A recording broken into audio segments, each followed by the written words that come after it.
أعوذ بالله من الشيطان الرجيم. بسم الله الرحمن الرحيم. تبارك الذي بيده الملك وهو على كل شيء قدير. الذي خلق الموت والحياة ليبلوكم أيكم أحسن عملا وهو العزيز الغفور. باللہ من الشیطان الرجیم. بسم اللہ الرحمن الرحیم. رب اشرح لی صدری ویسر لی امری واحلل عقدۃ من لسانی یفقہوا قولی. ربی یسر ولا تعسر وتمم بالخیر وبک نستعین. آمین. سورہ ملک. سورہ ملک مکی صورت ہے. اس کی 30 آیات ہیں. قرآن پاک میں مختلف جگہ پر جس طرح اکٹھی مدنی صورتیں آ رہی ہوتی ہیں، پھر کہیں مکی صورتیں آ رہی ہوتی ہیں.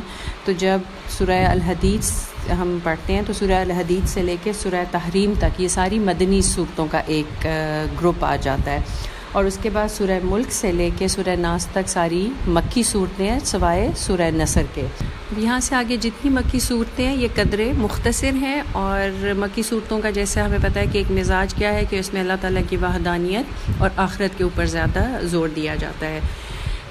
سورہ ملک کی فضیلت کے بارے میں ہمیں اس چیز سے اندازہ ہوتا ہے کہ جس طرح باقی صورتوں کی فضیلت کے بارے میں آپ صلی اللہ علیہ وسلم کی اکا دکا احادیث، ہمیں جو صحیح احادیث ہیں وہ ہمیں اکا دکا ملتی ہیں، جبکہ سورہ ملک کے بارے میں آپ صلی اللہ علیہ وسلم نے بہت زیادہ تاکید فرمائی ہے.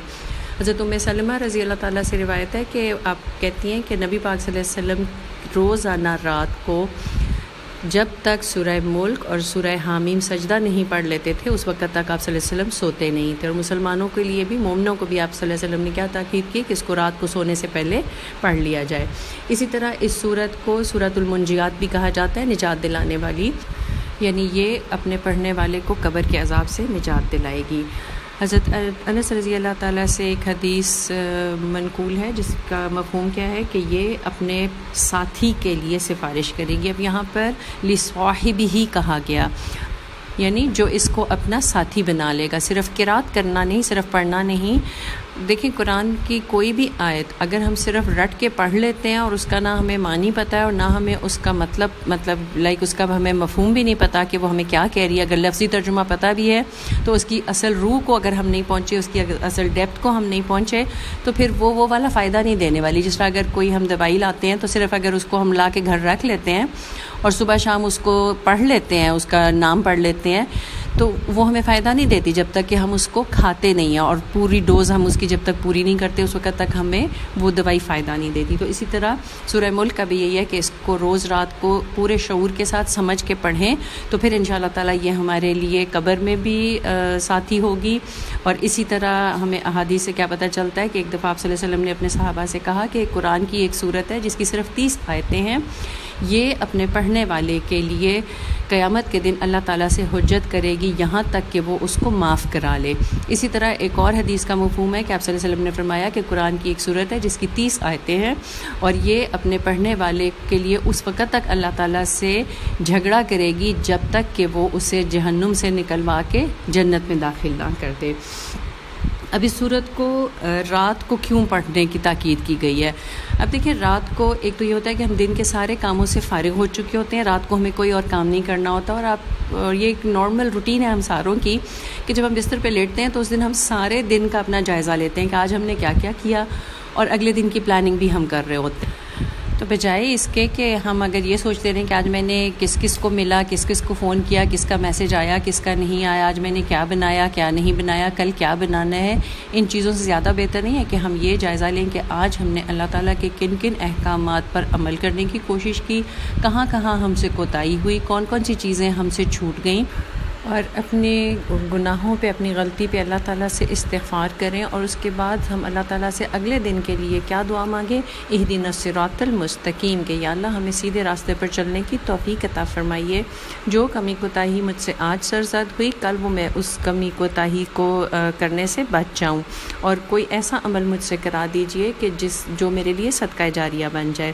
اسی طرح جب انسان اس سورت کو پورے شعور کے ساتھ پڑھتا ہے، سمجھ کے اس کے معنی کو، اس کے مفہوم کو، اس کی ڈیپتھ میں جا کے جب اس کو رات کو پڑھتا ہے انسان، تو کیا ہوتا ہے کہ انسان اپنی حیثیت اور اپنی اوقات کو پہچان لیتا ہے، اور اس کا ایمان اس بات پہ پختہ ہو جاتا ہے کہ اپنے رب کی مرضی کے بغیر اگلا سانس بھی اس کے بس میں نہیں ہے۔ تو جب سب کچھ اللہ کے اختیار میں ہے تو پھر ہر کام میں مرضی بھی اسی کی چلنی چاہیے۔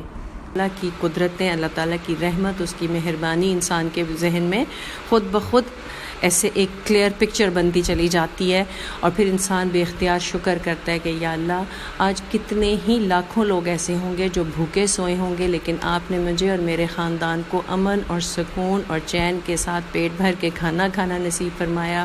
اسی طرح کتنے لوگ ایسے ہوں گے جو اس وقت شدید بیماری کی حالت میں، شدید تکلیف کی حالت میں مبتلا ہوں گے، لیکن آپ کا کرم ہے کہ آپ نے مجھے ہر طرح سے صحت مند رکھا۔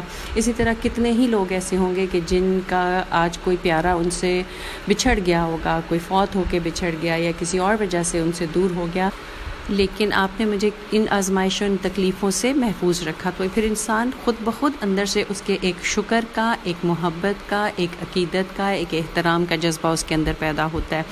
اچھا، صحابہ کرام جو تھے ان کی زندگی بہت امیزنگ تھی، اور ایک بہت مزے کی بات یہ ہے کہ صحابہ کرام قرآن سے اتنے زیادہ جڑ چکے تھے کہ ایک دفعہ ایک صحابی نبی پاک صلی اللہ علیہ وآلہ وسلم کے حجرہ مبارک کے باہر کھڑے ہوئے تھے، تو ان سے کسی نے آ کے پوچھا کہ سعد بن ابی وقاص کا گھر کہاں ہے، تو بجائے اس کے کہ وہ بتاتے دائیں مڑو بائیں مڑو، اتنی دور جاؤ اتنی دور جاؤ، انہوں نے اس طرف اشارہ کیا جس طرف ان کے گھر کا رخ بنتا تھا، اور ساتھ ہی کیا کہا کہ 60 آیات کے فاصلے پر ہے، یعنی کوئی سی 60 آیتیں پڑھتے چلے جاؤ، اور جب تمہاری 60 آیتیں ختم ہوں گی تو سعد بن ابی وقاص کا گھر آ چکا ہوگا۔ پھر ایک دفعہ کسی نے کسی سے پوچھا کہ حضرت ایوب انصاری کا گھر کہاں ہے، تو ہمیں پتہ ہے کہ حضرت ایوب انصاری کا گھر نبی پاک صلی اللہ علیہ وسلم کے گھر کے بہت قریب تھا، تو انہوں نے کہا کہ سورہ اخلاص کے فاصلے پر، یعنی ان کو اتنا شوق تھا، اور ایک دوسرے کو ترغیب بھی کیا دلاتے تھے کہ قرآن کے ساتھ جڑ کے رہیں۔ تو ہم صحابہ کرام کی طرح تو نہیں ہو سکتے، ظاہر ہے ان کا ایمان، ان کے ایمان کے لیول کو اور ان کے شوق کو تو ہم نہیں پہنچ سکتے، لیکن ہم کوشش ضرور کر سکتے ہیں کہ اگر پورے قرآن کے ساتھ نہیں تو کم از کم کچھ صورتوں کے ساتھ، اور خاص طور سے سورہ ملک کے ساتھ ہم اس طرح جڑ جائیں کہ یہ ہماری ساتھی بن جائے اور ہمیں قبر کے عذاب سے بچا لے، اور اسی طرح قیامت کے دن ہمارے لیے اللہ تعالیٰ سے حجت کرے اور ہماری شفاعت کرے، اور اللہ تعالیٰ ہم سب کو اس کو پڑھنے اور اس پر عمل کرنے کی توفیق عطا فرمائیں۔ تو اس دعا کے ساتھ ہم اس سورت کو شروع کرتے ہیں۔ اچھا، مفسرین نے اس سورت کو 2 حصوں میں تقسیم کیا ہے۔ پہلا حصہ جو ہے وہ آیت نمبر 1 سے لے کے آیت نمبر 22 تک ہے، اس میں اللہ تعالیٰ ڈائریکٹ خطاب فرما رہے ہیں، اور مخاطب ظاہر قریش ہیں۔ اس کے بعد آیت نمبر 23 سے لے کے آیت نمبر 30 تک جو ہے وہ آیات کل سے شروع ہوتی ہیں، اس میں اللہ تعالیٰ ڈائریکٹ ان سے بات نہیں کر رہے، بلکہ نبی پاک صلی اللہ علیہ وسلم کو کہا جا رہا ہے کہ آپ قریش کو یہ باتیں بتا دیں۔ پھر جو پہلا والا حصہ ہے جو آیت نمبر 1 سے لے کے 22 تک ہے، اس کے فردر 3 گروپس بن جاتے ہیں۔ آیت نمبر 1 سے لے کے آیت نمبر 4 تک اللہ تعالیٰ کا تعارف ہے، اس کی قدرت، اس کی تخلیق، زندگی، موت اور 7 آسمان، ان ساری چیزوں کا ذکر کیا گیا ہے، یعنی اللہ تعالیٰ کی نعمتیں بتائی جا رہی ہیں اور اللہ تعالیٰ کی قدرت بتائی جا رہی ہے، اللہ تعالیٰ کا مقام ان کے ذہن میں واضح کیا جا رہا ہے۔ اس کے بعد آیت نمبر 5 سے لے کے 15 تک کی جو آیات ہیں یہ وارننگ لیے ہوئے ہیں، ان کو آیات انذار کہا جاتا ہے۔ نظارہ کا مطلب ہوتا ہے خبردار کرنا، اور یہ اس سورت کا سب سے لمبا حصہ ہے۔ اس میں جہنم کی ڈسکرپشن ہے، اور جب جہنمی جہنم میں ڈالے جائیں گے تو اس وقت جہنم کی کیا کیفیت ہوگی، اس کی آگ کی کتنی شدت ہوگی، اور کس طرح وہ غیظ و غضب کی حالت میں ہوگی۔ اس کے بعد جو ان کا مکالمہ ان کے داروغہ کے ساتھ ہوگا وہ وہاں پہ مینشن کیا گیا۔ ایک آیت میں صرف جنت والوں کی کیفیت بیان کی گئی ہے۔ اس کے بعد آیت نمبر 16 سے لے کے آیت نمبر 22 تک اللہ تعالیٰ فرماتے ہیں کہ قیامت اور آخرت آنے میں تو ابھی تھوڑا وقت ہے نا، لیکن تمہاری حرکتیں جس حساب سے تم ڈھٹائی اور تکبر سے اپنے اسلام دشمنی کے اوپر تم قائم ہو، تو کیا تم بالکل اس بات سے بے خوف ہو گئے ہو کہ اگر اللہ تعالیٰ چاہے تو آج ہی تمہارے پہ آسمان سے عذاب نازل کر دے یا تمہیں زمین میں دھنسا دے، اور تمہارے گناہوں کی پاداش میں اگر اللہ تعالیٰ تمہارا رزق روک لے تو کوئی ہے جو تمہیں رزق لا کر دے؟ اس کے بعد پھر دوسرا حصہ شروع ہو جاتا ہے جس میں اللہ تعالیٰ قریش سے اس قدر ناراض نظر آ رہے ہیں کہ وہ ان سے ڈائریکٹ بات کرنے کا قابل بھی ان کو نہیں سمجھتے، اور نبی پاک صلی اللہ علیہ وسلم سے کہا جا رہا ہے کہ کل ان کو کہہ دیجئے کہ وہی ہے جس نے تمہیں پیدا کیا اور تمہیں کان اور آنکھیں اور دل دیے، لیکن تم کم ہی شکر گزاری کرتے ہو، اسی نے تمہیں ٹھکانہ دیا اور اسی کی طرف تمہاری واپسی ہوگی۔ پھر اس کے بعد اگلا حصہ شروع ہوتا ہے جو آیت نمبر 25، 26 اور 27 پہ مشتمل ہے، اور اس میں اللہ تعالیٰ قریش کی ڈھٹائی کو اور کھول کے بتا رہے ہیں کہ بجائے اس کے کہ وارننگ کا اثر لیتے اور اپنی اصلاح کرتے اور پہچانتے کہ رب کون ہے، اس کی عظمت کو پہچانتے اور اپنی حیثیت کو پہچان کے اپنی اصلاح کرنے کی کوشش کرتے، وہ الٹا نبی پاک صلی اللہ علیہ وسلم سے کیا کہتے تھے؟ وَيَقُولُونَ مَتَىٰ هَٰذَا الْوَعْدُ إِن كُنتُمْ صَادِقِينَ، وہی جو ہم نے سورہ یاسین میں بھی پڑھا کہ یہ ہمیشہ یہی کرتے ہیں، اور باقی انبیاء کے ساتھ بھی یہ ہوتا تھا کہ لوگ ان سے بجائے اس کے کہ ان کی تعلیمات سے فائدہ اٹھاتے، الٹا ان کے ساتھ حجت بازیاں کرتے تھے۔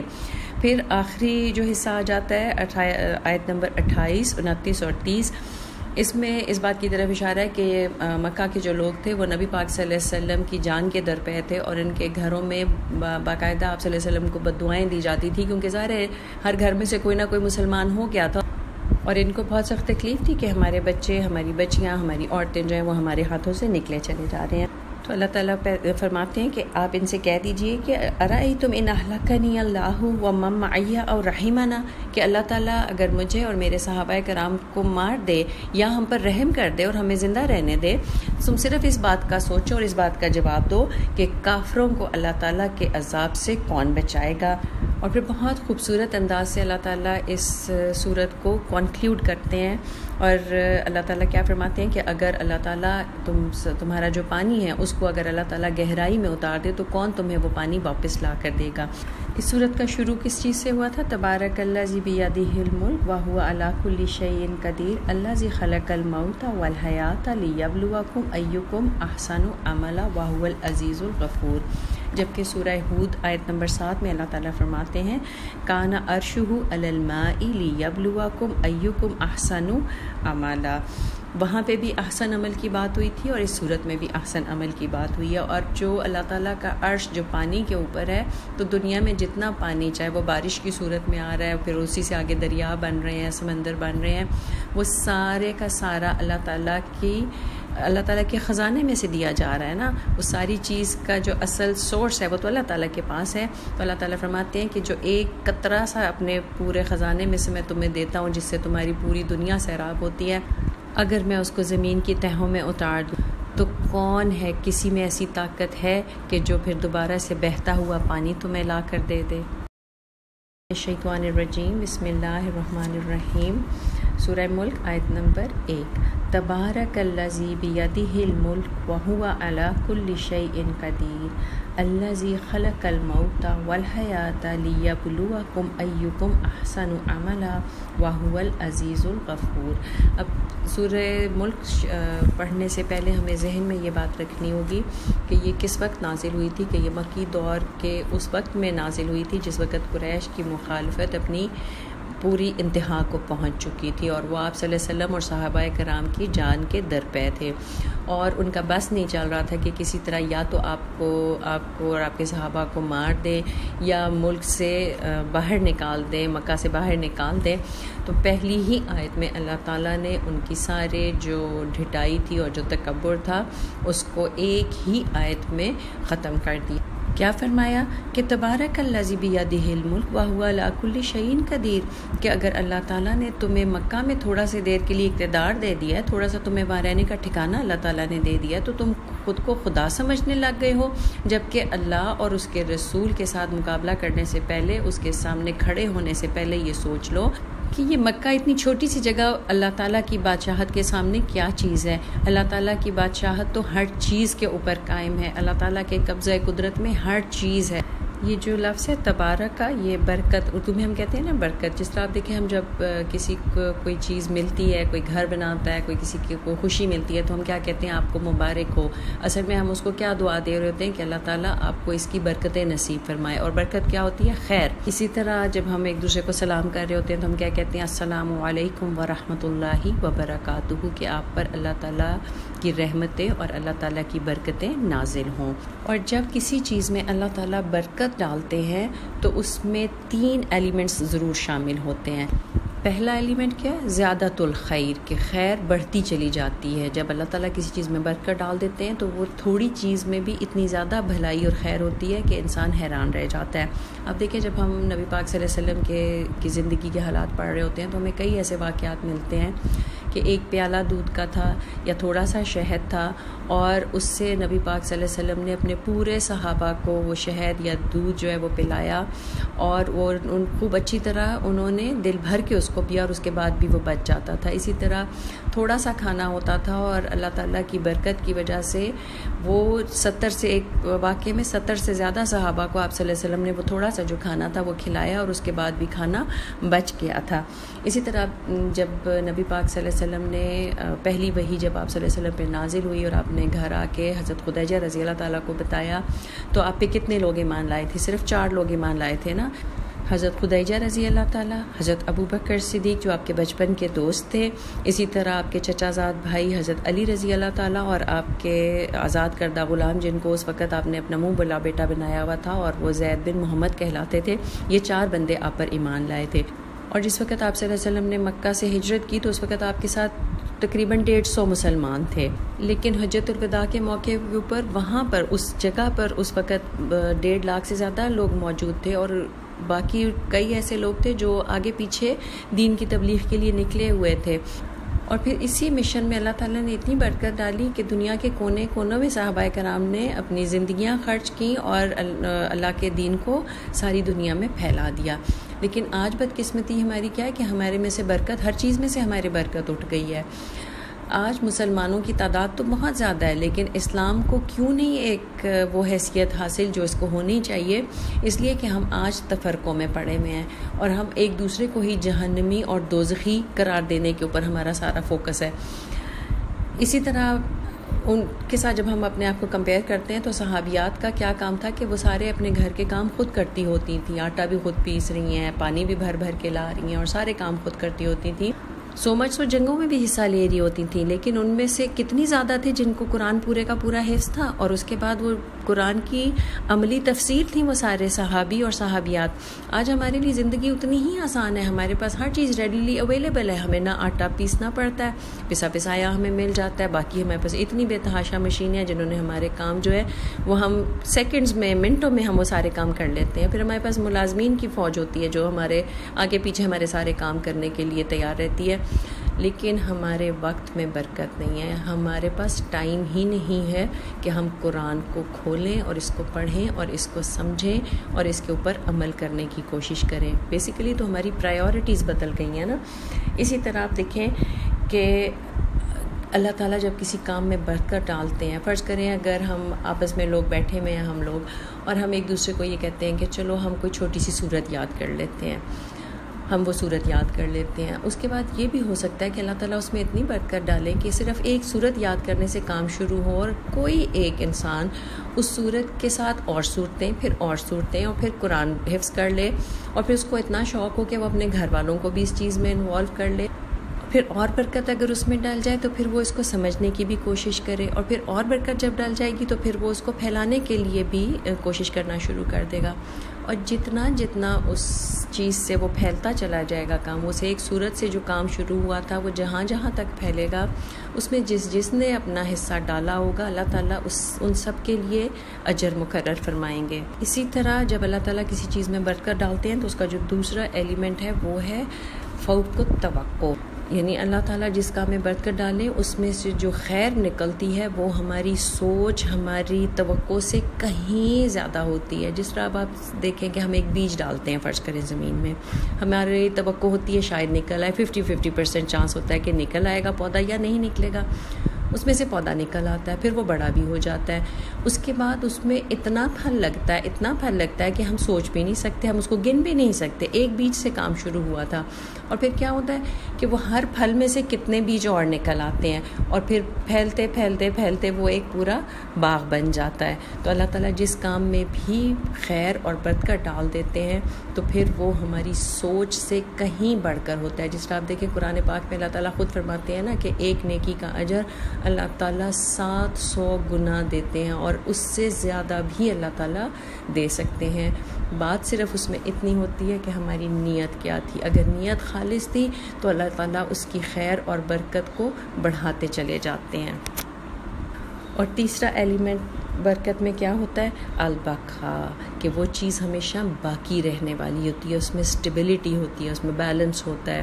اب اللہ تعالیٰ کا اپنا نام ایک کیا ہے؟ الباقی، اللہ تعالیٰ ہمیشہ باقی رہنے والے ہیں۔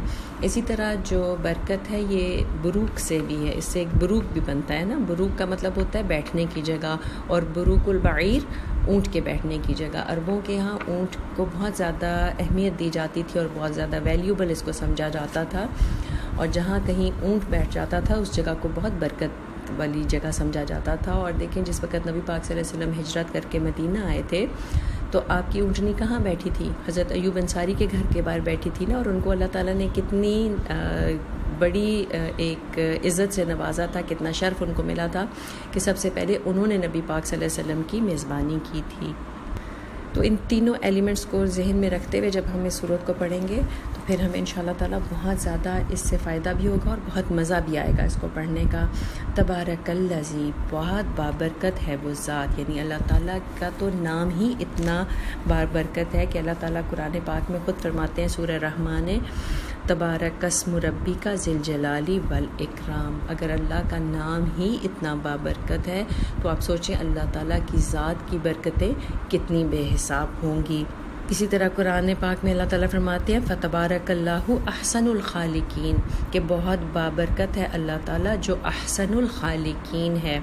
ہم ذرا سوچیں کہ لوگوں نے کیا تخلیق کیا، ہم اپنی تخلیق کے اوپر بڑا ہمیں ہوتا ہے نا کہ ہم نے اتنا کچھ بنا لیا اور اتنی سائنس نے ترقی کر لیا ہے۔ اصل میں تو اس نے اللہ تعالیٰ کی ہی کسی نہ کسی تخلیق کو، مین آئیڈیا اللہ تعالیٰ کی کسی تخلیق سے لیا، اس کو کاپی کیا اور آگے پھر اس سے چیزیں بناتا چلا گیا۔ پینٹ کر لیا اس نے اللہ تعالیٰ کی قدرت کو، کوئی بہت خوبصورت چیز بنا لی، پرندوں سے انسپائر ہوئے تو جہاز بنا لیے، اسی طرح جانوروں سے انسپائر ہوئے تو سواریاں بنا لیں۔ پھر آپ دیکھیں سولر انرجی کے اوپر ہم کتنا زیادہ اتراتے پھرتے ہیں، تو سولر انرجی کا جو اصل منبع ہے سورج کس نے بنایا؟ احسن الخالقین نے بنایا۔ اسی طرح جو کچھ انسان بناتا ہے وہ کبھی بھی 100% پرفیکٹ نہیں ہوتا۔ اگر 100% پرفیکشن اس میں ہو تو پھر ہر سال چیزوں کے ماڈل نہ بدلتے چلے جائیں، ان کو پچھلی چیز میں کوئی نہ کوئی کمی نظر آتی ہے تو پھر اگلی بنا دیتے ہیں۔ جبکہ آپ دیکھیں کہ سورج، چاند، ستارے، ہوائیں، سمندر، بارش، بادل، کوئی بھی چیز جو اللہ تعالیٰ نے تخلیق کی ہے نہ وہ آؤٹ ڈیٹڈ ہوتی ہے، نہ وہ اپنا کام چھوڑتی ہے، نہ اس میں کوئی خلل آتا ہے، نہ اس میں کوئی بریک ڈاؤنز آتے ہیں، اور نہ ہی اس کو کسی قسم کی ریپلیسمنٹ کی یا اوور ہولنگ کی ضرورت ہوتی ہے۔ اور کسی بھی چیز کو اگر آپ دیکھ لیں، اللہ تعالیٰ کی کسی بھی نعمت کو دیکھ لیں تو اس میں برکت کے تینوں معنی آ جاتے ہیں۔ زیادۃ الخیر بھی ہے، بڑھتی چلی جاتی ہے، ایک ریسورس ابھی ختم نہیں ہوا تو اللہ تعالیٰ نے دوسرا دے دیا، دوسرا ختم نہیں ہوا اللہ تعالیٰ نے تیسرا انرجی کا ریسورس دے دیا ہمیں۔ اور آج جو سہولتیں ہمارے پاس ہیں وہ ہمارے باپ دادا کے تو وہم و گمان میں بھی نہیں تھی، اور جو ہمارے سے اگلی نسلوں کے پاس آئیں گی چیزیں وہ ہمارے وہم و گمان میں بھی نہیں ہیں، فوق التوقع ہوں گی وہ ساری چیزیں۔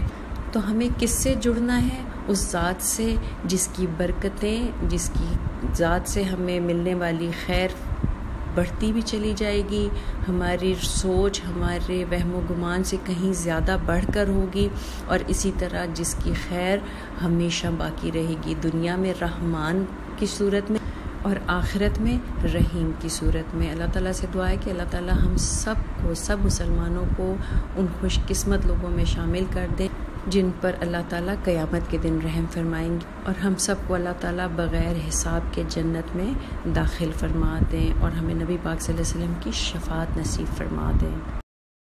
کیا فرماتے ہیں؟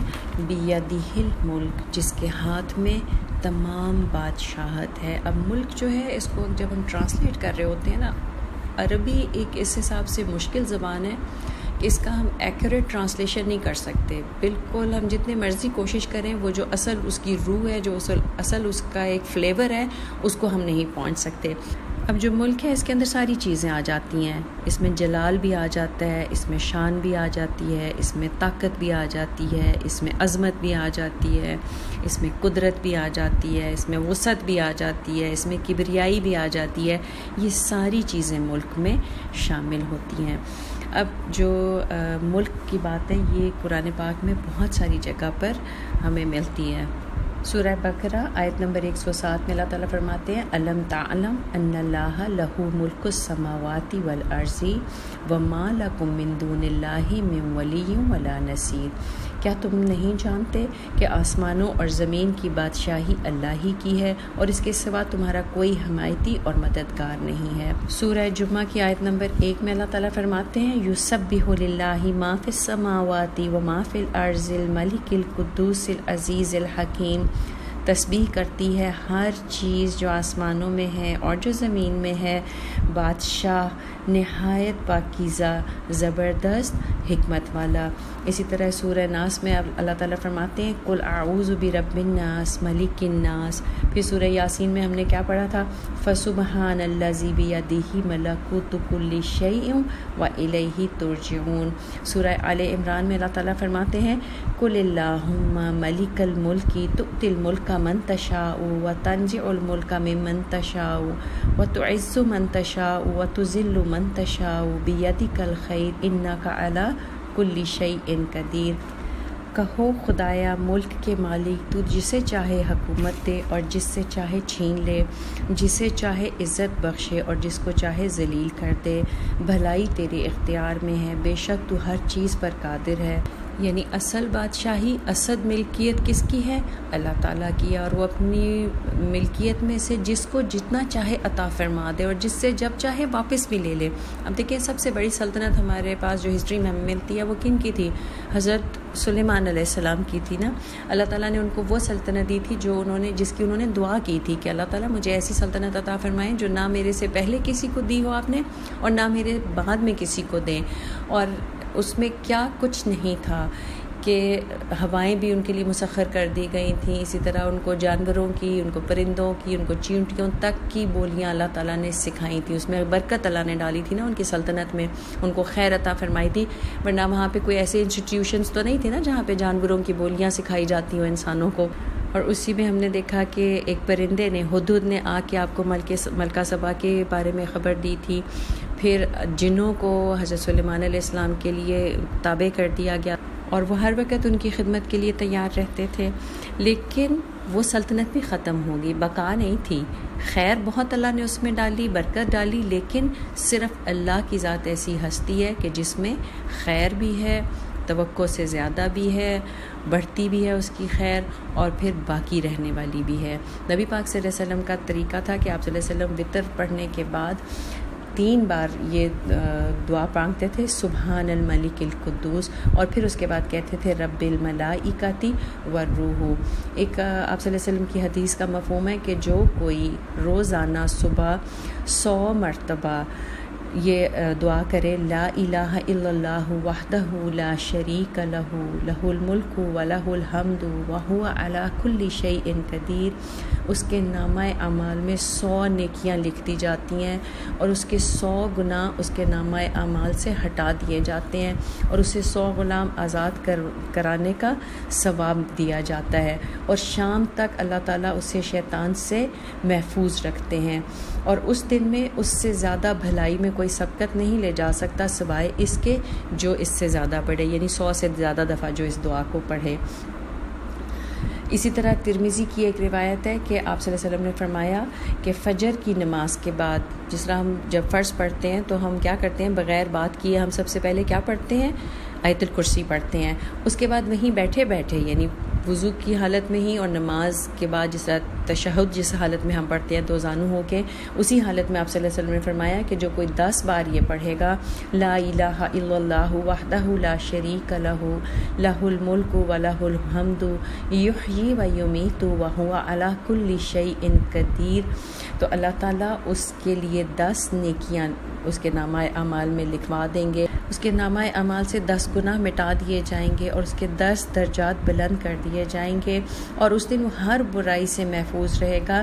اسی طرح آپ صلی اللہ علیہ وسلم نے کیا فرمایا کہ اگر کوئی مغرب کی نماز کے بعد اسی طرح کہ بغیر بات کیے اور بغیر اس جگہ سے اٹھے وہیں پر نماز کی جگہ پر ہی بیٹھ کے 10 مرتبہ یہی دعا، لا الہ الا اللہ وحدہ لا شریک لہ لہ الملک ولہ الحمد یحیی و یمیت وہو علی کل شیء قدیر پڑھے گا، تو اللہ تعالیٰ اس کے لیے 10 نیکیاں لکھوا دیں گے، 10 گناہ معاف کرا دیں گے، 10 درجات بلند کر دیں گے، اور اس کے لیے اللہ تعالیٰ اسلحہ بردار فرشتے مقرر کر دیں گے جو ساری رات اس کو شیطان سے بچا کے رکھیں گے. اب دیکھیں، جب اتنی چھوٹی چھوٹی عمل سے اگر ہمیں اتنی بڑی چیزیں مل سکتی ہیں، تو پھر ہم اس صورت کی شروع کے اوپر پھر جانے کو خود بخود ہی بے اختیار ہمارے منہ سے نکلتا ہے نا، تبارک الذی، کہ جس رب کے نام سے ہمیں اتنے فائدے ہو رہے ہیں، جس رب کے نام سے ہمارے گناہ مٹائے جا رہے ہیں، ہمیں نیکیاں ہمارے نامہ اعمال میں لکھی جا رہی ہیں بغیر کچھ عمل کیے، صرف ذکر کیا اور ہمیں نیکیاں عطا کی جا رہی ہیں. اور اسی طرح اس سے بڑی اور بلیسنگ کیا ہوگی کہ اگر ہم صبح شام ان کو پڑھیں تو اللہ تعالیٰ ہماری حفاظت فرشتوں کے ذریعے کریں گے اور ہم شیطان کے چنگل سے بچ جائیں گے. آگے اللہ تعالیٰ فرماتے ہیں وَهُوَ عَلَى كُلِّ شَيْءٍ قَدِيرٌ، اور وہ ہر چیز پر قدرت رکھتا ہے. اب یہاں پر قدیر آیا ہے، قادر نہیں آیا. جس طرح آپ دیکھیں رحمان ہوتا ہے پریزنٹ کے لیے کہ اس وقت اللہ تعالیٰ بے انتہا رحم فرما رہے ہیں ہمارے اوپر، اسی طرح قادر ہوتا ہے کہ پریزنٹلی اس وقت اللہ تعالیٰ جو کام کر سکتے ہیں اور جو کام کرتے ہیں. لیکن قدیر رحیم کی طرح ہے کہ لگاتار کرتے چلے جائیں گے، رحم کرتے چلے جائیں گے. اور قدیر بھی مبالغے کا صیغہ ہے، اور اس کا مطلب کیا ہے کہ وہ ہمیشہ قدرت رکھے گا، ہمیشہ ہر چیز اس کے قبضہ قدرت میں رہے گی. اچھا، اگر تھوڑی دیر کے لیے ہم اس کو اللہ تعالیٰ کی ذات سے ہٹا کے اس آیت کو پڑھیں کہ تبارک الذی بیدہ الملک وہو علی کل شیء قدیر، کہ ایک بادشاہ ہے جس کے ہاتھ میں ساری چیز کی ملکیت ہے، جس کی بادشاہی ہر چیز پر ہے اور وہ ہر چیز کے اوپر قدرت بھی رکھتا ہے. تو ہم امیجن ہی نہیں کر سکتے نا کہ کوئی ایسا بادشاہ ہو بھی سکتا ہے. جتنی کنگڈم بڑی ہوتی چلی جاتی ہے اتنے ہی بادشاہوں کو وسیلوں کی ضرورت پڑتی ہے. اب آپ سوچیں کہ اگر کسی جس طرح امریکہ ہے یا جیسے ایون پاکستان کو ہم لے لیتے ہیں، جتنا بڑا علاقہ ہے کمپیئر ٹو پوری اللہ تعالیٰ کی ملکیت تو کچھ بھی نہیں ہے نا، لیکن اگر فرض کریں اتنا ہی ہے تو جو رولرز ہیں ان کو اپنے لیے آگے کتنے سارے منسٹرز رکھنے پڑتے ہیں، اس سے آگے پھر اور سیکٹریز رکھنے پڑتے ہیں، پھر اور کتنا عملہ رکھنا پڑتا ہے ان ساری چیزوں کو کنٹرول کرنے کے لیے. جبکہ تبارک الذی تو پھر ایک ہی ذات ہو سکتی ہے نا، اور وہ کون سی ذات ہے؟ اللہ کی ذات ہے. کہ وہ اس کی قدرت کا اندازہ تو اس چیز سے لگائیں کہ اس کو کسی کام کے کرنے کے لیے کسی وسیلے کی، کسی فوج کی، کسی لشکر کی، کسی انڈسٹری کی ضرورت ہی نہیں ہے.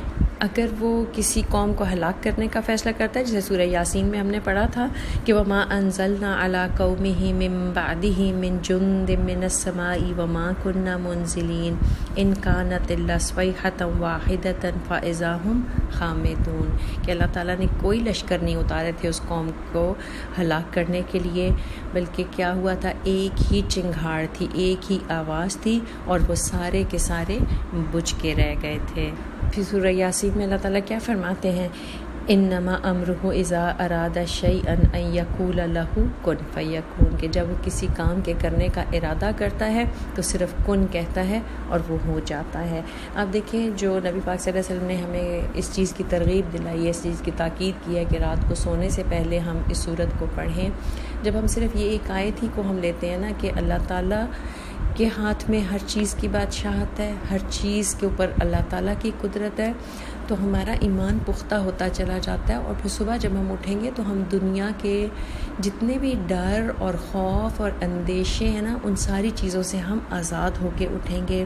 اور پھر جب قرآن میں اللہ تعالیٰ فرماتے ہیں نا وَإِذَا سَأَلَكَ عِبَادِي أَنِّي فإنی قریب اجیب دعوت الداعی اذا دعانی.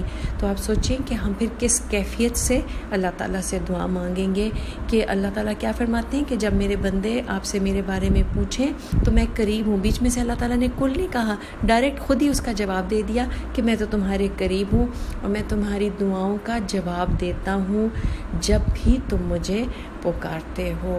اب جب اس یقین کے ساتھ ہم مانگیں گے اللہ تعالیٰ سے دعا تو انشاءاللہ ہماری دعا ضرور قبول ہوگی. اسی طرح شیطان ہر وقت ہمیں وسوسوں میں ڈالے گا، اور اس کا طریقہ ہے کہ وہ مختلف طریقوں سے ہمیں وسوسوں میں ڈالتا ہے. کبھی نیکی کے اوپر تکبر کر کے ہمیں گمراہ کرتا ہے، کبھی ہمارے گناہوں کے اوپر ہمیں اتنا زیادہ شرمندہ کر دیتا ہے کہ ہم کیا کہتے ہیں کہ ہمارے گناہ تو اتنے بڑے ہیں اور اتنے زیادہ ہو چکے ہیں کہ ہم تو اس قابل بھی نہیں ہیں کہ ہم اللہ تعالیٰ سے توبہ استغفار کریں اور اللہ تعالیٰ سے ہم معافی مانگیں. تو سورہ زمر میں اللہ تعالیٰ نے اس کا حل بھی بتا دیا اور کیا فرمایا، قل یا عبادی الذین اسرفوا علی انفسہم لا تقنطوا من رحمت اللہ ان اللہ یغفر الذنوب جمیعا انہ هو الغفور الرحیم.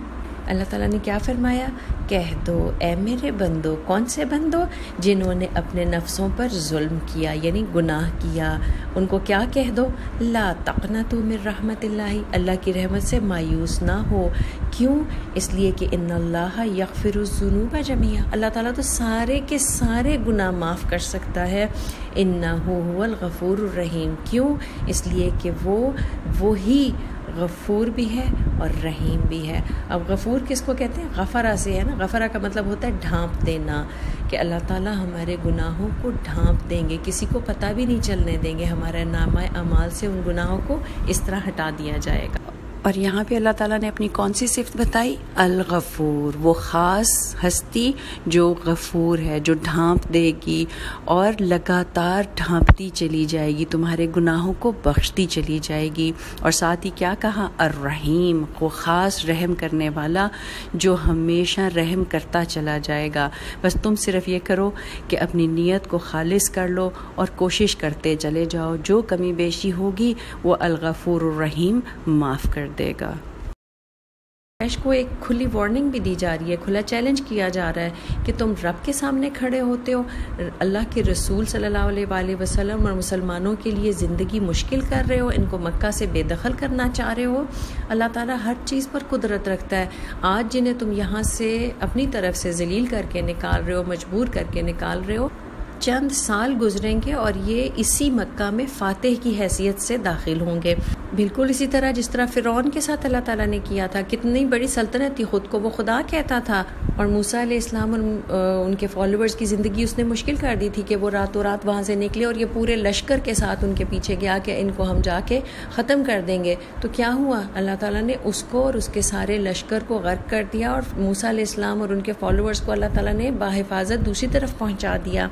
اسی طرح نمرود کے ساتھ کیا ہوا تھا، وہ بھی خود کو خدا کہتا تھا نا. جب ابراہیم علیہ السلام نے اس کے سامنے تبلیغ کی تو اس نے کہا کہ اپنے رب کا تعارف کراؤ.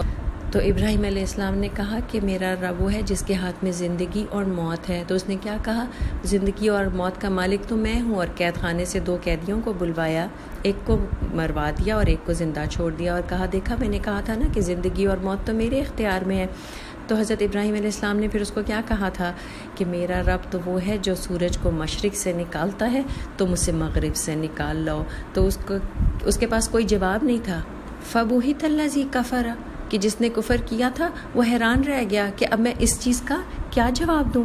تو قریش کو یہ باور کرایا جا رہا ہے کہ جب اتنی بڑی بڑی سو کالڈ جو سلطنتیں تھیں وہ اللہ تعالیٰ کی قبضہ قدرت میں تھیں، تو تم کیا چیز ہو. اپنی حیثیت کو پہچانو اور اپنی روش کو ابھی بھی وقت ہے اپنی اصلاح کر لو.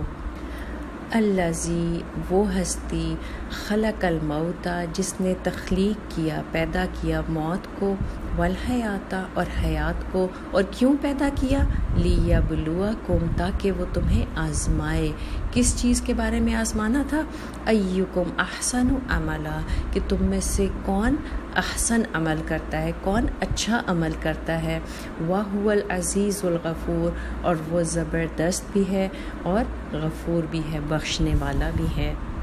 قرآن میں صرف یہی ایک ایسا مقام ہے جہاں پر موت اور زندگی کے لیے اللہ تعالیٰ نے خلقہ کا لفظ استعمال کیا ہے. یہاں اللہ تعالیٰ نے فَأَحْيَاكُمْ یا یحییکم اس طرح کے لفظ استعمال نہیں کیے، بلکہ کیا کہا، الذی خلق الموت والحیات لیبلوکم. اب یہاں پر جو اس کو خلقہ ہوا تو اس کا مطلب ہے کہ اللہ تعالیٰ کی مخلوق ہے موت بھی اور حیات بھی. کافروں کے لیے یا نان بلیورز کے لیے موت کیا ہے؟ نان ایگزسٹنس آف لائف ہے نا، کہ جب زندگی نہیں رہی تو موت ہوئی اور بس ختم، دا اینڈ ہو گیا. جبکہ مومن کا کیا ایمان ہے کہ اس ایک زندگی سے دوسری زندگی میں داخل ہونے کا جو ایک برج ہے اس کا نام موت ہے. دنیا کی زندگی ختم ہوگی، اگلی زندگی برزخ کی زندگی شروع ہو جائے گی، پھر برزخ کی زندگی ختم ہوگی، پھر اس کے بعد حساب کتاب ہوگا. اور نبی پاک صلی اللہ علیہ وسلم کی ایک حدیث کا مفہوم ہے کہ جب قیامت کے دن تمام فیصلے کر دیے جائیں گے تو موت کو ایک بہت بڑے مینڈھے کی شکل میں لا کے ذبح کر دیا جائے گا، موت کو بھی ختم کر دیا جائے گا، اس تخلیق کو بھی ختم کر دیا جائے گا، اور اس کے بعد پھر ابدی زندگی شروع ہو جائے گی. اور جو پچھلی آیت میں اللہ تعالیٰ نے فرمایا تھا نا، وَهُوَ عَلَىٰ كُلِّ شَيْءٍ قَدِيرٌ، وہ ہر چیز پر قدرت رکھتا ہے کہ کب کس کو موت دے دے اور کب کس کو موت کے منہ سے نکال دے. اب دیکھیں کتنی دفعہ ایسا ہوتا ہے کہ وینٹیلیٹرز کے اوپر لوگ ہوتے ہیں یا کوما میں ہوتے ہیں، کئی سال وہ وہاں پہ کوما میں رہتے ہیں اور کلینکلی ان کو ڈیڈ ڈکلیئر کر دیا جاتا ہے، اور پھر اللہ تعالیٰ کی طرف سے معجزہ ہوتا ہے اور اللہ تعالیٰ کن فرماتے ہیں اور وہ انسان پہلے کی طرح بھلا چنگا ہو جاتا ہے. اور ابھی آپ دیکھیں جو رمضان میں ایئر کریش ہوا تھا تو اس میں سارے لوگ مر گئے تھے اور صرف 2 لوگ جو تھے، 2 بندے، وہ کس طرح اللہ تعالیٰ نے بچا لیے تھے. یہ کس چیز کا اظہار تھا؟ وَهُوَ عَلَىٰ كُلِّ شَيْءٍ قَدِيرٌ، اللہ ہر چیز پر قدرت رکھتا ہے. ابراہیم علیہ السلام بے خوف ہو کے آگ میں کود پڑے تھے نا، جو کئی دن آگ جلائی گئی تھی اور جس سے بچنا مشکل تھا. اللہ تعالیٰ نے کن کہا اور وہ آگ کیا ہوا؟ اللہ تعالیٰ نے فرمایا کونوا بردا وسلاما علی ابراہیم، اور وہ سلامتی بن گئی ان کے لیے اور ابراہیم علیہ السلام بچا لیے گئے. اور پھر جب حضرت حاجرہ رضی اللہ تعالیٰ کو اور حضرت اسماعیل علیہ السلام کو حضرت ابراہیم علیہ السلام بے آب و گیا وادی میں چھوڑ کے چلے گئے تھے تو اپیرنٹلی کیا لگ رہا تھا کہ یہ 1-2 دن ہی سروائیو کریں گے، لیکن اللہ تعالیٰ نے ان کو بچا لی اور ان کی ذات کے اندر اللہ تعالیٰ نے اتنی برکتیں ڈالیں کہ وہاں پہ ایک بہت بڑی آبادی بن گئی، ایک بہت بڑا شہر آباد ہو گیا. پھر اسی طرح ابراہیم علیہ السلام نے تو اپنی طرف سے اسماعیل علیہ السلام کے گلے پہ چھری پھیر دی تھی، لیکن اللہ تعالیٰ نے ان کو بچا لیا تھا. پھر جس طرح ہم دیکھتے ہیں کہ حضرت یوسف علیہ السلام کے بھائی نے ان کے ساتھ کیا کیا، ان کو کنویں میں پھینک گئے تھے. اللہ تعالیٰ ہر چیز پر قدرت رکھتا ہے. اس نے کیا کیا، ان کو زندہ سلامت بھی نکالا اور پھر اس کے بعد ان کو مصر کی بادشاہی بھی عطا فرما دی. اور یہی چیز کیا ہمیں بتاتی ہے، وَهُوَ عَلَىٰ كُلِّ شَيْءٍ قَدِيرٌ، اور زندگی اور موت یہ بھی اللہ تعالیٰ کی ہی قدرت میں ہے. یہاں پر اللہ تعالیٰ نے پہلے موت کا ذکر کیا، خلق الموت والحیات. اسی طرح سورہ بقرہ میں آیت نمبر 28 میں اللہ تعالیٰ کیا فرماتے ہیں، کیف تکفرون باللہ وکنتم امواتا، کہ تم اللہ کے ساتھ کیسے کفر کر سکتے ہو جبکہ تم مردہ تھے. فاحیاکم، تو اس نے تمہیں زندہ کیا. ثم یمیتکم، پھر وہ تمہیں مارے گا. ثم یحییکم، پھر وہ تمہیں زندہ کرے گا. اب دیکھیں انسان جب پیدا ہونے سے پہلے کس شکل میں تھا؟ نطفے کی شکل میں تھا نا. نطفہ تو بے جان ہوتا ہے، نطفے میں تو کوئی جان نہیں ہوتی، تو وہ موت کی حالت میں تھا، بے جان تھا، اور پھر اس کے بعد اللہ تعالیٰ نے اس کو انسان کی شکل میں پیدا کیا. اسی طرح موت کا پہلے ذکر اس لیے کیا کہ اپنے اینڈ کو ذہن میں رکھو. اس زندگی نے ختم ہونا ہے، ایک ٹرانزیشن پیریڈ آئے گا جب اس زندگی سے دوسری زندگی میں جانے سے پہلے تمہیں موت کا ایکسپیرینس کرنا ہوگا. تو اس موت کو ہر وقت یاد رکھو. آپ دیکھیں جب کبھی کوئی چیز بہت امپورٹنٹ ہوتی ہے تو ہم کیا کرتے ہیں، ایسے نوٹس بنا کے سامنے رکھ لیتے ہیں، فون میں اس کے ریمائنڈرز لگا کے رکھ لیتے ہیں. تو یہ بھی ہمیں الرٹ کیا جا رہا ہے کہ اگلا جو فیز آنا ہے اس کے لیے ابھی سے تیاری کر لو، کیونکہ وہ فیز جو ہے وہ ایٹرنل ہوگا، اس میں سے واپسی کا کوئی سوال نہیں پیدا ہوتا. اور یہ آج کی جو تمہاری زندگی ہے، جو تمہارا آج کا عمل ہے، وہ ڈٹرمن کرے گا کہ تمہارا اگلا ٹھکانہ کیا ہونے والا ہے۔ اور اگر ہم غور کریں تو اللہ تعالیٰ ہمیں روز موت کا ایکسپیرینس کراتے ہیں، کیونکہ نیند کو موت کی بہن قرار دیا گیا ہے۔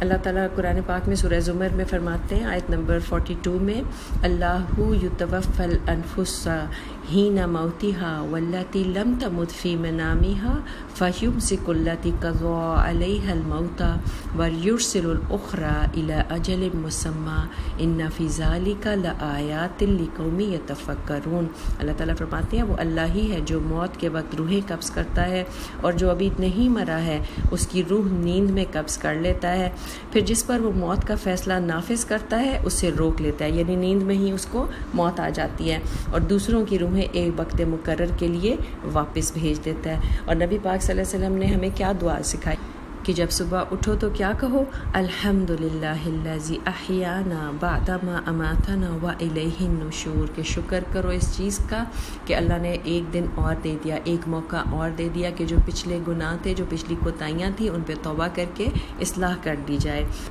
آگے اللہ تعالیٰ کیا بتا رہے ہیں ہمیں کہ زندگی اور موت کو اللہ تعالیٰ نے کیوں تخلیق کیا، لیبلوکم ایکم احسن عملا، یبلوکم بلا ان سے ہے۔ ہم تو ویسے بلا سمجھتے ہیں نا، مصیبت کو ہم عام طور پہ اپنی زبان میں کہہ رہے ہوتے ہیں کہ بلا آ گئی، کیا بلا پڑ گئی۔ بہرحال بلا ان جو ہے اس کا مطلب ہوتا ہے آزمائش، امتحان۔ اور زندگی کس کا مقصد کیا ہے؟ ایک امتحان ہے، اور اس کا نتیجہ کب ملے گا ہمیں؟ جب ہم اگلی زندگی میں داخل ہوں گے۔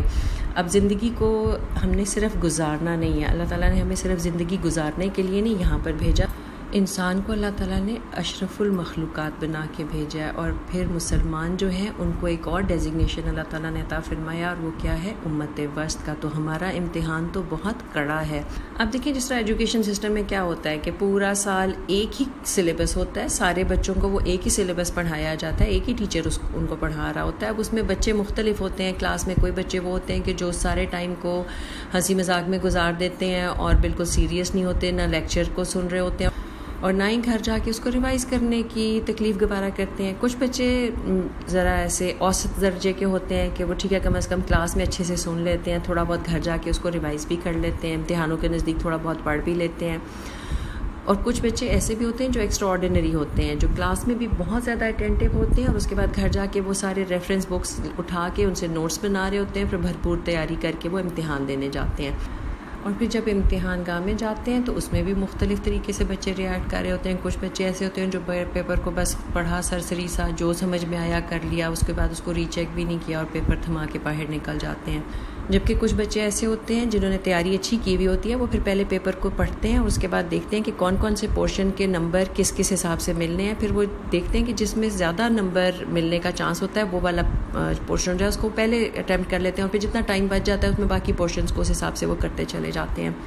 بالکل اسی طرح ہمارا معاملہ بھی ہے کہ ہم ایگزامینیشن ہال میں بیٹھے ہوئے ہیں اور ہمارے سامنے پرچہ رکھا ہوا ہے، سلیبس ہمیں دے دیا گیا تھا، ہم نے کیا تیاری کی، وہی سلیبس دیکھیں ابو جہل اور ابو لہب کو بھی دیا گیا تھا، وہی سلیبس حضرت عمر فاروق، حضرت ابو بکر صدیق اور حضرت عثمان غنی اور حضرت علی رضی اللہ تعالیٰ کو بھی دیا گیا تھا، اور باقی صحابہ کرام کو بھی دیا گیا تھا۔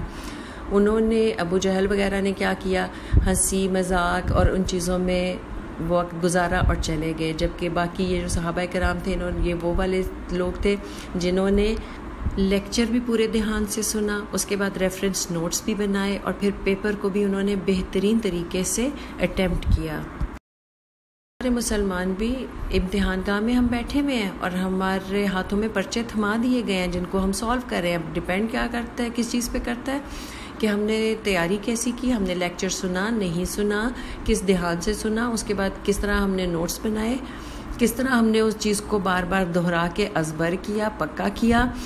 اور دنیا کے امتحان گاہ میں تو دیکھیں بچے بوٹی بھی ساتھ لے جاتے ہیں نا، یا آگے پیچھے سے کسی سے دیکھ لیا، چیٹنگ کر لی، کچھ نہ کچھ کر لیا، کیونکہ وہ جو نگران ہوتے ہیں وہاں پہ ایگزامینرز جو ہوتے ہیں ان کو دھوکہ دینے میں کامیاب ہو جاتے ہیں۔ لیکن اللہ تعالیٰ نے ہمارے امتحان گاہ میں جو نگران ہمارے اوپر بنا کے بھیجے ہوئے انڈیویجولی ہر بندے کے ساتھ دو دو نگران اللہ تعالیٰ نے مقرر کیے ہیں، کرامن کاتبین کو ہم دھوکہ نہیں دے سکتے، ایک ایک چیز کو وہ لکھتے چلے جا رہے ہیں۔ اور پھر ہمارے پرچے چیک کون کرے گا؟ وہ جو لطیف الخبیر ہے، جو انتہائی باریک بین ہے، وہ تو دلوں کے بھید بھی جانتا ہے، وہ تو نیتوں کے کھوٹ بھی پہچانتا ہے۔ قیامت کے دن کئی ایسے لوگ ہوں گے جو دنیا میں بہت نیکیاں کرتے تھے، بہت نیک سمجھے جاتے تھے، بہت عبادت گزار تھے، بہت روزے رکھتے ہوتے تھے اور اللہ تعالیٰ کی راہ میں بہت زیادہ مال خرچ کرتے ہوتے تھے، اور کچھ ایسے لوگ بھی ہوں گے جو شہید ہو گئے ہوں گے، اور قیامت کے دن وہ امید کر رہے ہوں گے کہ ان کو بہت سارا ریوارڈ ملے گا، بڑے اعلیٰ درجے کی جنت ملے گی، لیکن جب ان کے حق میں جہنم کا فیصلہ کر دیا جائے گا تو وہ حیران ہوں گے۔ تو اللہ تعالیٰ ان کو بتائیں گے کہ تم نے عبادتیں میرے لیے نہیں کی تھی، تم لوگوں کے سامنے عبادت گزار بننے کے لیے، نام کمانے کے لیے عبادتیں کرتے تھے۔ اسی طرح جنہوں نے بہت زیادہ مال اللہ تعالیٰ کی راہ میں خرچ کیا تھا، لیکن نیت کیا تھی کہ دنیا میں بہت زیادہ سخی گنوائے جائیں، تو اللہ تعالیٰ کیا کہیں گے کہ جاؤ اور ان سے جا کر ان چیزوں کا اجر لو جن کے لیے تم نے یہ ساری نیکیاں کی تھیں۔ اور شہید کو بھی یہ کہا جائے گا کہ تم نے میری راہ میں اپنی جان نہیں دی تھی، بلکہ تم نے صرف نام کمانے کے لیے کہ میں شہید کہلاؤں تم نے اپنی جان قربان کی تھی۔ اور دیکھیں منافقین بھی بہت زیادہ باتیں کرتے ہوتے تھے، بہت زور و شور سے نمازیں بھی پڑھتے ہوتے تھے، نبی پاک صلی اللہ علیہ وآلہ وسلم کی ہر مجلس میں شامل بھی ہوتے تھے، غزوات میں بھی شریک ہوتے تھے، لیکن منافقین کے لیے اللہ تعالیٰ نے جہنم کا کون سا درجہ مختص فرمایا ہے؟ جہنم کا سب سے نچلا درجہ۔ اور پھر ساتھ ہی اللہ تعالیٰ نے ہمیں کیا بتا دیا کہ یہ آزمائش کیوں ہے؟ لِنَبْلُوَكُمْ أَيُّكُمْ أَحْسَنُ عَمَلًا۔ اب یہاں پھر اللہ تعالیٰ کی مہربانی ہے کہ اللہ تعالیٰ نے ایک سٹینڈرڈ یہ نہیں رکھ دیا کہ الاحسن، بیسٹ کون کرے گا۔ ہم تو اپنے بچوں کے لیے یہی سٹینڈرڈ رکھتے ہیں نا کہ فرسٹ سے کم پہ تو ہمارا دماغ ٹکتا ہی نہیں ہے نا، اور بچہ بیچارہ ساری سال محنت کر کے اگر 1-2 نمبروں سے بھی فرسٹ آنے سے رہ جاتا ہے تو پھر اگلا سارا سال اس کی کمبختی آئی رہتی ہے۔ تو اللہ تعالیٰ نے ہمیں کسی ایسی مشکل میں نہیں ڈالا کہ کیا کہا کہ بیسٹ کون ہوگا، نہیں، بلکہ کیا کہا احسن عملا، کون اچھے عمل کرے گا، کیونکہ ہر بندے کی صلاحیتیں، اس کی کیپیسٹیز، اس کی سرکمسٹانسز بالکل دوسرے سے فرق ہوتے ہیں۔ فرض کریں ایک بندہ بہت مالدار ہے اور وہ بہت مال اللہ کے راستے میں خرچ کر سکتا ہے، جبکہ دوسرے بندے کے پاس اگر اتنا مال نہیں ہے تو وہ پھر اتنا تو خرچ ہی نہیں کر سکتا نا۔ جس طرح ایک غزوہ کے موقع پہ لوگوں نے جب اپنے مال لا کے جمع کرائے تو ایک شخص نے آ کے چند کھجوریں وہاں پہ پیش کیں، تو آپ صلی اللہ علیہ وسلم نے اس سے پوچھا کہ کہاں سے لے کر آئے ہو؟ تو اس نے کہا کہ میں نے ساری رات ایک یہودی کے باغ کو پانی دیا تھا، صبح مجھے اجرت کے طور پہ جو کھجوریں ملی تھی تو تھوڑی سی کھجوریں اپنے گھر والوں کے لیے چھوڑ کے باقی ساری میں یہاں لے آیا ہوں۔ تو منافقین نے اس کا بہت مذاق اڑایا۔ آپ صلی اللہ علیہ وسلم نے فرمایا کہ یہ کھجوریں اس سارے جو ڈھیر ہے اس کے اوپر رکھ دو، کیونکہ ان کی فضیلت اس سارے ڈھیر سے زیادہ ہے۔ اور ہمارے سامنے صحابہ کرام جو ہے وہ بہترین رول ماڈلز تھے کہ وہ کس طرح احسن عمل کے لیے کوشش کرتے رہتے تھے۔ حضرت عمر فاروق رضی اللہ تعالیٰ جو تھے وہ ہر وقت حضرت ابو بکر صدیق رضی اللہ تعالیٰ سے امپریس بھی رہتے تھے کہ حضرت ابو بکر صدیق ہر میدان میں، ہر موقع کے اوپر نیکیوں میں سبقت لے جاتے تھے۔ تو ایک دفعہ ایک غزوہ کے موقع پہ آپ حضرت عمر فاروق جو تھے وہ اپنے گھر کا آدھا مال لے آئے اور دل پہ سوچ رہے تھے کہ آج تو میں بازی لے جاؤں گا نیکیوں میں، لیکن جب حضرت ابو بکر صدیق آئے تو وہ اپنے گھر کا سارا مال لے آئے تھے۔ تو حضرت عمر رضی اللہ تعالیٰ جیلس نہیں ہوئے، بلکہ کیا کیا، انہوں نے ہنس پڑے اور کہنے لگے کہ ابو بکر سے سبقت لے جانا ممکن نہیں۔ اسی طرح ایک دفعہ حضرت عائشہ رضی اللہ تعالیٰ نے آپ صلی اللہ علیہ وسلم سے پوچھا کہ یہ جو آسمان پہ جتنے ستارے ہیں، کیا کوئی شخص ایسا ہے اس دنیا میں کہ جس کی نیکیاں ان ستاروں جتنی ہوں؟ تو آپ صلی اللہ علیہ وسلم نے فرمایا عمر۔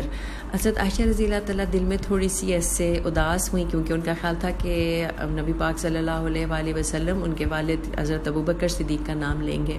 تو اس کے بعد آپ صلی اللہ علیہ وسلم نے فرمایا کہ ابو بکر نے جو ایک رات میرے ساتھ غار ثور میں گزاری تھی وہ عمر کی تمام نیکیوں کے اوپر بھاری ہے۔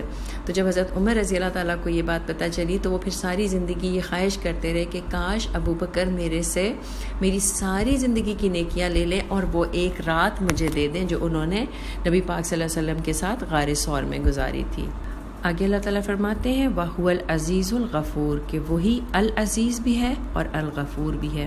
عزیز جو ہے یہ اس کے 2 معنی ہیں، ایک اس کا مطلب ہوتا ہے زبردست۔ اب زبردست میں بہت چیزیں آ جاتی ہیں، اچھا زبردست طاقت والا بھی ہے، زبردست حکمت والا بھی ہے، زبردست قوت والا بھی ہے، زبردست علم والا بھی ہے، اور اسی طرح العزیز کا ایک مطلب ہوتا ہے عزت والا، شرف والا۔ اب دنیا کے جتنے بھی بادشاہ ہوتے ہیں ان میں یا جو اقتدار میں لوگ ہوتے ہیں تو ضروری نہیں ہوتا کہ ان میں یہ دونوں کوالٹیز اکٹھی ہوں، اسی لیے وہ العزیز نہیں ہو سکتے۔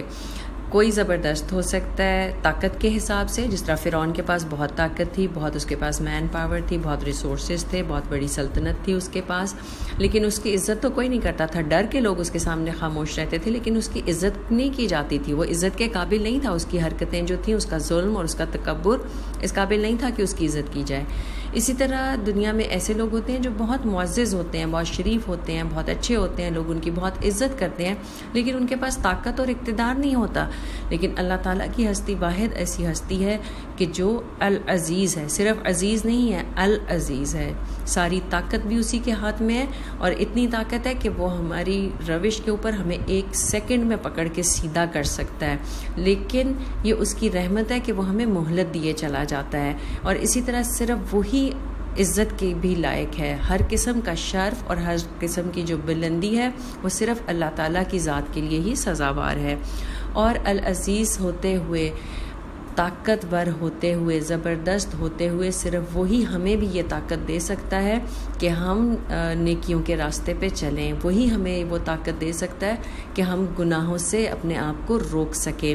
اور اسی طرح تمام عزت اللہ ہی کے ہاتھ میں ہے، وَتُعِزُّ مَن تَشَاءُ وَتُذِلُّ مَن تَشَاءُ بِيَدِكَ الْخَيْرُ۔ اور آگے اللہ تعالیٰ نے اپنی جو صفت بیان کی ہے وہ ہمارے جیسوں کے لیے بہت بہت زیادہ امید والی صفت ہے کہ وہ الغفور بھی ہے، کہ وہ ہمیں پکڑ کے سیدھا کر سکتا ہے، کیونکہ وہ العزیز ہے۔ جب سارا کچھ اس نے دیا تو حساب بھی صرف وہی لے سکتا ہے، اور وہ حساب لینے میں سریع الحساب بھی تو وہی ہے نا۔ لیکن اللہ تعالیٰ نے کیا فرمایا؟ الغفور، کہ تم گناہ کرتے ہو، مجھے پتہ ہے تم گناہ کرو گے، لیکن گناہوں پہ نادم ہو جاؤ، توبہ کر لو، پلٹ آؤ تو مجھے غفور الرحیم پاؤ گے۔ ایک دفعہ ایک بندہ تھا تو اس نے 99 قتل کر دیے تھے، اور اس کو پھر احساس ہوا کہ میں نے تو بہت گناہ کیا، میں نے غلط کام کیا، تو وہ جو اپنے عالم تھے ان کے پاس گیا، تو اس نے کہا کہ میں نے تو اس طرح 99 لوگوں کو وقتاً فوقتاً قتل کیا، تو اب میں کیا کروں، کیا میری کوئی معافی ہو سکتی ہے؟ تو وہ جو اس کا عالم تھا اس نے کہا کہ نہیں، تمہاری اب معافی نہیں ہو سکتی۔ تو اس نے اس کو بھی قتل کر دیا، اس نے کہا چلو 99 تھے، 100 والے کو بھی قتل کر دو۔ اس کے بعد اس کو کسی نے کسی مسلمان عالم کا بتایا، وہ مسلمان کے عالم کے پاس گیا، تو انہوں نے کہا کہ توبہ کرنے سے تمہارے گناہ معاف ہو سکتے ہیں، کیونکہ جو اس نے گناہ کیے تھے وہ اس وقت اسلام کی حالت میں نہیں تھا۔ خیر، یہ بندہ توبہ کر کے اس نے پھر کہا کہ اب میں اس بستی میں تو نہیں رہ سکتا، تو انہوں نے اس کو ایک اور بستی کا پتہ بتایا کہ وہاں جاؤ اور وہاں جا کے تم رہو، تو وہاں نیک لوگوں کی صحبت میں رہ کے تمہیں صحیح دین کا بھی پتہ چلے گا اور تمہاری اصلاح بھی ہوگی۔ اب جب وہ راستے میں تھا تو وہ مر گیا، اور فرشتوں نے اللہ تعالیٰ سے دریافت کیا کہ اس کی روح کو ہم کہاں رکھیں، نیک لوگوں کی روحوں کے ساتھ رکھیں یا گناہ گاروں کی روح کے ساتھ رکھیں؟ تو اللہ تعالیٰ نے فرمایا کہ اس بندے کا جو ڈسٹنس ہے ان دونوں بستیوں کے ساتھ اس کو ناپ لو، اور جس بستی کے یہ قریب ہوگا ادھر اس کے حساب سے اس کی روح کو رکھا جائے گا۔ تو جب فرشتوں نے ناپا تو وہ ایک بالشت بھر نیک لوگوں کی بستی کے قریب تھا۔ تو اللہ تعالیٰ کی یہ غفور الرحیمی ہے نا کہ اس نے توبہ صرف ابھی کی تھی، ابھی کوئی عمل نہیں کر سکا تھا، لیکن جس نیت سے اس نے توبہ کی تھی، جتنے سچے دل سے اس نے توبہ کی تھی، تو اللہ تعالیٰ نے اس کے پچھلے سارے گناہ معاف کر دیے تھے۔